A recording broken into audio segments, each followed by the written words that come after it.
మరి అది చట్టసభ అనేది అందరికీ చాలా గౌరవమైన విషయాలు. ఇలాంటి పరిస్థితి మాట్లాడడం సాక్షాత్తు మాజీ ముఖ్యమంత్రి గారి మీద, అదేవిధంగా చైర్మన్ గారి మీద మాట్లాడడం కూడా తప్పుడు కార్యక్రమాలు, తప్పుడు ఆరోపణలని ఈ సందర్భంగా తెలియపరుస్తున్నాం. అంటే ప్రజల సమస్యల గురించి చర్చించుకోకుండా ఇలా మతాల ప్రస్తావన తీసుకురావడం ఎందుకు చేస్తుంది కూటమి అంటారు?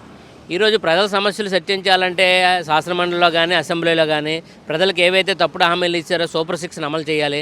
అవి చేయలేని పరిస్థితి. ఆ రోజు బడ్జెట్లోనే పవర్ పాయింట్ ప్రజెంటేషన్ ఇచ్చే చెప్పారు జగన్మోహన్ రెడ్డి గారు. ఈ యొక్క సూపర్ 6 హామీలకి జరుగుతున్న వ్యయం ఎంత, బడ్జెట్ ఎంత, మన రాష్ట్ర వార్షిక బడ్జెట్ ఎంత అని కంపేర్ చేసి చెప్పారు. ఇవేవి కూడా అమలుకి సాధ్యం కాని హామీలు, ఇవి అమలు కావని, అమలు చేయలేరని పరిస్థితి ఉంది కాబట్టి ఈ యొక్క కార్యక్రమాలు కార్యక్రమం చేస్తున్నారు. ప్రజలకు సంబంధించో రాష్ట్ర అభివృద్ధికి సంక్షేమానికి సంబంధించిన కార్యక్రమం చర్చ జరుగుతూ అర్థం ఉంటుంది. కానీ ఇవన్నీ డైవర్షన్ పాలిటిక్స్. కేవలం ఇవన్నీ కూడా చర్చ జరగకుండా డైవర్ట్ చేయడానికి జరుగుతున్న కార్యక్రమాలు మాత్రమే. జనాలు ఏమంటున్నారు?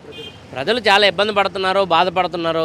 ఆ రోజు జగన్మోహన్ రెడ్డి గారి నాయకత్వంలో మరి స్థానికంగా ఉన్న మా విజయనగరం కోలగట్ల వీరభద్రం గారి పెద్దల శాసనసభ్యుల గారి ఆధ్వర్యంలో వివిధ నియోజకవర్గాల్లో కూడా మన జగన్మోహన్ రెడ్డి గారి ప్రభుత్వంలో ప్రజలకి సంక్షేమ కార్యక్రమం, అదేవిధంగా ఆ ప్రాంతాల అభివృద్ధి కార్యక్రమం జరిగేవి.